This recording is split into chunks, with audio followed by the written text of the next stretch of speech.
Many person asking about this point कि what is the effect of the substance या drugs in our brain, मतलब हमारे brain के ऊपर या दिमाग के ऊपर सब्सटेंस का या नशे का इफ़ेक्ट क्या होता है, या उसमें से कौन कौन से एरिया के ऊपर वो अफेक्ट करता है।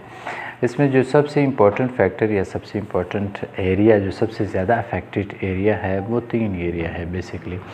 3 एरिया में सबसे फर्स्ट जो एरिया आता है वो है लिम्बिक सिस्टम या रिवॉर्ड सर्किट। रिवॉर्ड सर्किट या लिम्बिक सिस्टम वो एरिया है जहाँ पे प्लेयर एक्टिविटीज़ होती है। प्लेयर एक्टिविटीज़ से मतलब ये है जहाँ पे आप चीज़ों को फील करते हैं, इमोशंस, या जहाँ पे आप खाने पीने की टेस्ट या हम इमोशन जैसे कि relation, sexual relations with your life partner, इन चीज़ों के ऊपर फीलिंग या जो एफोरिक फीलिंग होती है उस चीज़ के ऊपर ना, वो सबसे इफ़ेक्ट वो एरिया होता है। सेकंड पार्ट पे या सेकंड नंबर पे जो अफेक्टेड एरिया होता है वो हमारा सेरेब्रल कॉर्टेक्स या फ्रंटल एरिया या फ्रंटल लोब एरिया है, मोस्ट अफेक्टेड होता है।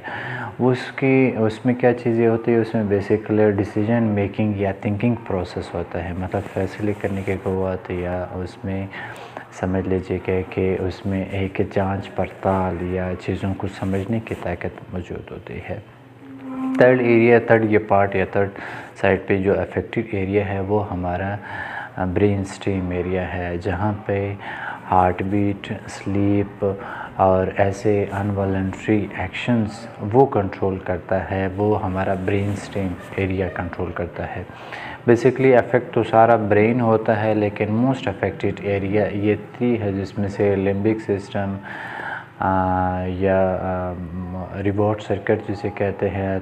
सेकंड पार्ट पे है कि ब्रेन स्ट्रीम अफेक्ट होता है, और ये है कि अगला पार्ट जो है वो हमारा फ्रंटल एरिया या सेरेब्रल कॉर्टेक्स इफेक्ट होता है। अब बेसिकली जब ये इफ़ेक्ट हो जाता है तो इसलिए मोस्टली लोग अपने देखे हैं कि वो अपना डिसीजन मेकिंग नहीं कर सकते। ड्रग एडिक्शन में ऐसा कंसिडर किया जाता है कि इसमें विल पावर जब इफ़ेक्ट हो गया, कि थिंकिंग प्रोसेस इफ़ेक्ट आपका हो गया, तो विल पावर या वो डिसीजन मेकिंग पावर बहुत स्लो हो जाती है या ना होने के बराबर होती है। तो और थर्ड के वो चीज़ों में कहते हैं कि प्लेयर या उसमें से इमोशन अफेक्ट नहीं होते हैं या इमोशनल लेस हो जाते हैं। उसके पीछे भी वजह ये है कि ब्रेन का वो हिस्सा जहाँ पे इमोशन स्टोर हो रहे थे, या जहाँ पे समझ ले कि चीज़ों को एक रिलेशनशिप पॉइंट ऑफ से डेवलप होना होता है, वो प्रायोरिटी या समझे तरजीह सब्सटेंस की तरफ दे रहा होता है, या वो ड्रग्स की तरफ वो उनकी वो तरजीह होती है। उसके पीछे वजह ये होता है कि ब्रेन का वो एरिया अफेक्ट हो जाता है। अब ये 3 एरिया अफेक्ट हो जाते हैं, कब ये रिकवर कर पाते हैं? Very clear, recovery process of the brain is very slow.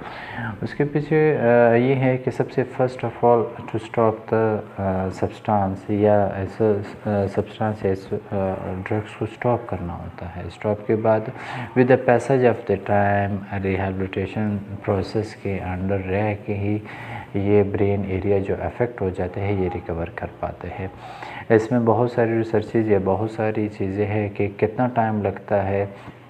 जहाँ पे ब्रेन के ऊपर ये रिसर्चेज है वो कोई एग्जैक्ट पॉइंट नहीं बताते, क्योंकि हर पर्सन का इस चीज़ का सब्सटेंस का इफ़ेक्ट और दूसरा कि कितने टाइम से कौन कौन से कर रहा है वो डिफरेंट है। तो मोस्टली जो एवरेज ड्यूरेशन बताया जाता है कि 3 to 5 ईयर अगर एक पर्सन क्रॉनिक या एडिक्शन में जा चुका है, 3 to 5 ईयर टाइम लगता है कि वो ये मेन 3 एरिया ब्रेन के रिकवर कर सके या रिकवर हो जाए। हाँ, इस दौरान ये चीज़ है कि वो रिकवरी में रहे। अगर पर्सन बार बार रिलैप्स हो रहा है या बार बार 1 ईयर रिकवरी में है एंड 5 या 10 मंथ वो रिलैप्स यानी यूजिंग द सब्सटेंस प्रोसेस है, उस हालत में है, एडिक्शन की हालत में है, तो इसे डिफ़िकल्ट उसे कि वो कितना टाइम में उसके ब्रेन के हिस्से अफेक्ट हो जाते हैं या कितने रिकवर कर पाएंगे।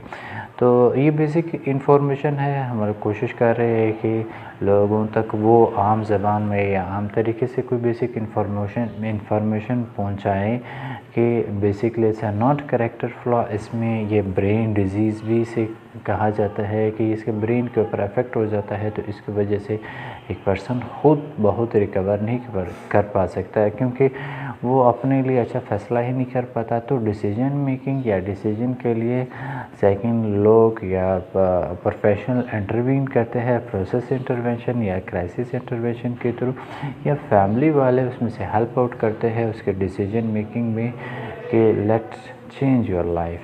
होप सो कि ये इन्फॉर्मेशन आप लोगों के लिए